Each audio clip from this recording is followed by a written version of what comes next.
नमस्कार साथियों, स्वागत है आप सभी का एक बार फिर हमारे YouTube चैनल पे।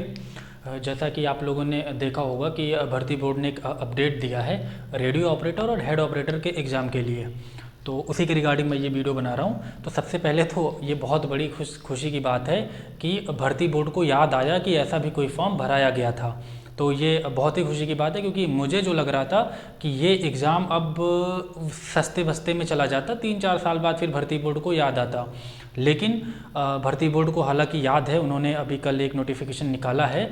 ऐसा मैं इसलिए कह रहा हूं क्योंकि इसके पहले कुछ भर्ती बोर्ड ने या अपना UPSSC आयोग ऐसा कर चुका है कि वो नोटिफिकेशन तो निकाल देते हैं, लेकिन एग्ज़ाम कराने के मामले में 3-3, 4-4 साल ले लेते हैं। मतलब कि भूल ही जाते हैं कि ऐसी कोई वैकेंसी हमने निकाल रखी थी। ये वैकेंसी भी फरवरी में फॉर्म भराने के बाद अब तक इसका कोई अपडेट नहीं था, ना कोई कोचिंग वाले, कोई यूट्यूब चैनल वाले इसकी कोई बात कर रहा था। लेकिन अचानक से कल अब नोटिफिकेशन आ गया है, तो ये बहुत ही खुशी की बात है।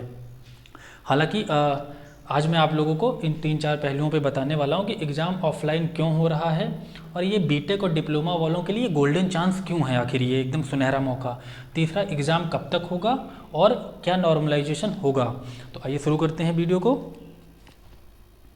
सबसे पहले तो एग्ज़ाम ऑफलाइन क्यों हो रहा है। तो एग्ज़ाम ऑफलाइन होने का सिर्फ 2 रीज़न हो सकता है। ठीक, पहला रीज़न ये हो सकता है कि इसके पहले जो यूपी भर्ती बोर्ड के एग्ज़ाम NSIT कराती चली आ रही थी, तो जैसा कि कोर्ट केस अभी UPSI का चल रहा है, तो अब तो ये कंफर्म हो गया है कि NSIT को भर्ती बोर्ड ने भी बैन करने के पूरे मूड में है। या तो बैन कर चुकी होगी या तो UPSI के फैसले के बाद इस बैन कर देगी। इसीलिए उनसे यह ऑनलाइन का टेंडर लेके अब ये पेपर ऑफलाइन कराया जा रहा है। अब इसमें 2 फायदे हैं हमारे। एक फ़ायदा ये है, अगर भर्ती बोर्ड ऐसा अगर हाई कोर्ट ऐसा सोच रही है, तो इसका मतलब है फिर जो UPSI का पेपर है उसके कैंसिल होने के भी चांस बढ़ जाते हैं। ठीक, एक तो ये हो सकता है, या तो फिर वो पेपर कैंसिल होगा, वो पेपर भी आगे कोई और एजेंसी कराएगी, या तो वो पेपर भी ऑफलाइन होगा। दूसरा, या तो हाई कोर्ट ये सोच रहा होगा कि चलो ठीक है, अब तक जितना हुआ, जो भी हुआ, जैसा भी हुआ NSIT का वो ठीक है, फर्दर NSIT कोई भी एग्ज़ाम नहीं कराएगी। तो ये 2 पॉसिबिलिटी यहाँ पे बन रही है। वही पॉसिबिलिटी, तो एग्ज़ाम अब मैंने आपको बता दिया ऑफलाइन क्यों हो रहा है। पहला रीज़न वही NSIT वाला रीज़न है। ठीक, अब भर्ती बोर्ड हाई कोर्ट कराना नहीं चाह रही, तो इसमें फ़ायदे हैं, आपके फ़ायदे भी हैं, नुकसान भी हैं। फ़ायदे इसमें ऑफलाइन पेपर में आप समझ लो कि जितने भी बच्चे ऐसे थे, जो बहुत सारे बच्चों को ऑनलाइन एग्ज़ाम से फोबिया होता है कि ऑनलाइन एग्ज़ाम में उनकी वो टाइमिंग चलता रहता है, तो उनको डर लगता है, उनका पेपर छूटता है बार बार, तो उन लोगों के लिए ऑफलाइन पेपर बहुत ही अच्छा है, बहुत ही फ़ायदेमंद है। दूसरा, ऑफलाइन पेपर का एक और नुकसान ये हो जाता है कि ऑनलाइन पेपर में तो चलो जो धांधली हुई थी UPSI में, वो तो उन्होंने अपने टेक्निकल उसके पकड़ लिया उन्होंने कि कहाँ पे कैसे कौन कितना जल्दी पेपर अटेम्प्ट कर लिया था, किसको सॉल्व 15 मिनट में पेपर अटेम्प्ट कर लिया, 20 मिनट में। ऑफलाइन में ऐसा कुछ नहीं है। अगर ऑफलाइन में धांधली होती है, ठीक, तो इसमें पकड़ने का फिर आप समझ लो कि फिर वो पूरा सिस्टम ही बिका होगा, तभी ऐसा हो सकता है। सेंटर बिका होता है, फिर आपका कुछ भी होता है, जैसे लेखपाल में आपने सुना, तो इसमें धांधली को पकड़ में आने के चांसेस बहुत कम हो जाते हैं। तो ये आपका ऑफलाइन होने का नुकसान है।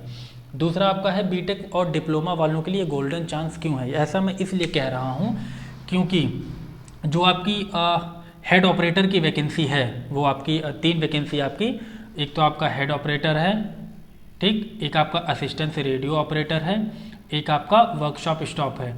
तो जो हेड ऑपरेटर की वैकेंसी है वो डिप्लोमा और बीटेक वाले भरे हैं, ठीक, और इनके भरने की संख्या कितनी है आप समझ लो, सिर्फ 76,000, ऑलमोस्ट 76,000 लोगों ने फॉर्म भरा है।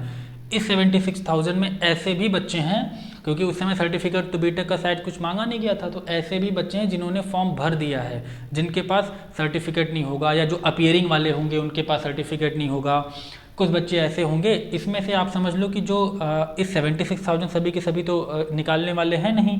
76,000 में आप मान लो इसमें से 10 भी नहीं, 5 से 7,000, ठीक, जो निकालने वाले पेपर हैं। उस 5 से 7 हज़ार में आपके 2,000 बीटेक वाले, जो आपके 2,000 या 1,800 जो बीटेक वाले आपके UPSI में निकल जाएंगे, वो निकल गए। ठीक, इसी में से आपका CGL का रिजल्ट आया था, उसमें भी वो भी भरे, क्योंकि उस समय फॉर्म ये आया नहीं था, वो भी निकल गए। तो इसलिए मैं क्या, ऐसे ऐसे करके जो बीटेक वाले हैं, प्योर बीटेक वाले जो तैयारी करने वाले, उनकी संख्या बहुत कम हो जाती है इस 76,000 में। तो हेड ऑपरेटर की जो वैकेंसी, आपकी हेड ऑपरेटर की वैकेंसी कितनी है आपकी, 936, 936। तो इस 936 पे ये 76,000, इसमें से आपको मैंने बता दिया कि इसमें कैसे के मतलब मैं मान रहा हूँ कि इसमें सिर्फ इस 76,000 में आपको फाइट 10,000 में करनी है, बाकी ऐसे ही हैं। आपको सिर्फ और सिर्फ 10,000 लोगों में फाइट करनी है। तो ये वैकेंसी आपके लिए गोल्डन चांस है, जितने भी डिप्लोमा या बीटेक वाले हैं तो आप लग जाओ, अभी से लग जाओ। अब तो कंफर्म भी हो गया, पेपर होगा, 100% आप सिलेक्शन ले लोगे। दूसरा आपका एआरओ की आपकी थोड़ा सा टफ है एआरओ के लिए, लेकिन वो भी एआरओ के लिए बेटे जैसे पीसीएम मांगा हुआ है, तो पीसीएम वाले बच्चे वैसे भी बहुत कम हो जाते हैं। इसकी वैकेंसी आपकी है शायद 1134 है। इसमें थोड़ा सा फॉर्म ज़्यादा आया है, आपका 3,80,000 के करीब फॉर्म आया है इसका। वर्क ऑफ स्टॉप की तो बात ही नहीं करना, 120 वैकेंसी है उसमें 76। मेन आपका हेड ऑपरेटर जितने डिप्लोमा बीटेक वाले हैं, मैं इसीलिए बार बार कह रहा हूँ डिप्लोमा और बीटेक वाले लग जाओ, जो भी है फॉर्म भरा हुआ। पहली बात तो आधे लोगों को इस कन्फ्यूजन, मेरे साथ भी 2-3 ऐसे दोस्त हैं, इस कन्फ्यूजन में भर दिए जो बीटेक थे, जो एलिजिबल थे हेड ऑपरेटर का एग्जाम निकालने के लिए, लेकिन उस समय उनको पता ही नहीं चला, वो असिस्टेंट ऑपरेटर में फॉर्म भर दिए हैं। बीटेक होते हुए भी वो 12th प्लस का फॉर्म भर दिए हैं। तो आपके पास अपॉर्चुनिटी है गोल्डन, अगर आपने हेड ऑपरेटर का फॉर्म भरा है अभी से लग जाओ, कन्फर्म बहुत अच्छी नौकरी है, निकल जाएगी। तीसरा, एग्ज़ाम कब होगा? तो जैसा भर्ती बोर्ड का जो रवैया रहा है कि ये अब फ्रेश टेंडर निकाली है ऑफलाइन पेपर करवाने के लिए, फ्रेश टेंडर का भी डेट एक्सटेंड 3-4 बार होगा, फिर उसके बाद ये टेंडर फाइनलाइज करेंगे, फिर करते कराते मतलब मैं एक मोटे एकदम एग्जैक्ट बता रहा हूँ आपको, ये मार्च अप्रैल से पहले आपका एग्ज़ाम नहीं होने वाला। या तो मार्च अप्रैल में आपका एग्ज़ाम मार्च अप्रैल से पहले, मार्च अप्रैल में ही हो जाएगा, या उससे पहले फरवरी तक तो नहीं होने वाला है। इसमें भी मैं आपको 2 चीज़ बताऊंगा, ऐसा नहीं है कि बस कंफर्म मार्च अप्रैल में ही हो जाएगा, ऐसा भी हो सकता है, और ऐसा पिछले कई बार हुआ है। अभी जैसे भर्ती बोर्ड तेज़ी दिखा के अभी इसी महीने नवंबर तक आपका टेंडर फाइनल कर दे, दिसंबर में आपका नोटिफिकेशन निकाल के और जनवरी फरवरी में एग्ज़ाम भी करा सकती है, दोनों हो सकता है। ये तो अब ये भर्ती बोर्ड पे डिपेंड करता है, लेकिन जो भर्ती बोर्ड का इतिहास रहा है वो इतनी जल्दीबाजी कराने का रहा नहीं है। तो आप मार्च अप्रैल ही मान के चलिए पेपर के लिए, आपके पास बहुत समय है तैयारी के लिए। दूसरा है आपका क्या नॉर्मलाइजेशन होगा। तो जिस तरीके से ये फॉर्म भरे गए हैं असिस्टेंट ऑपरेटर के 3,80,000, पहली बात तो ये तीनों पेपर अलग अलग होंगे, ऐसा नहीं है कि तीनों का एक ही पेपर आएगा, तीनों पेपर अलग अलग डेट में अलग अलग शिफ्ट में होंगे। तो नॉर्मलाइजेशन 100% नॉर्मलाइजेशन नहीं होने वाला, क्योंकि असिस्टेंट ऑपरेटर में सबसे ज़्यादा जो 3,80,000 हैं, एक बार में 3,80,000 पिछली बार पेट का एग्ज़ाम एक ही दिन में करा लिया गया था, और 2 शिफ्ट में शायद। तो मुझे नहीं लग रहा कि दूसरे शिफ्ट की ज़रूरत पड़ेगी 3,80,000 के लिए, क्योंकि पेपर ऑफलाइन हो रहा है, ऑफलाइन के सेंटर आपको बहुत सारे मिल जाते हैं। इन दोनों की तो बात ही नहीं है, 70,000 लोगों ने फॉर्म भरा है, तो इनका दूसरी शिफ्ट का कोई सवाल ही नहीं पैदा होता।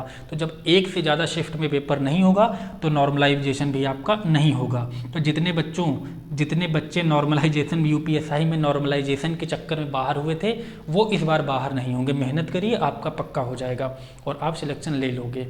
ये थी आज की अपडेट। वीडियो पसंद आया हो लाइक शेयर एंड सब्सक्राइब करिए। Thank you.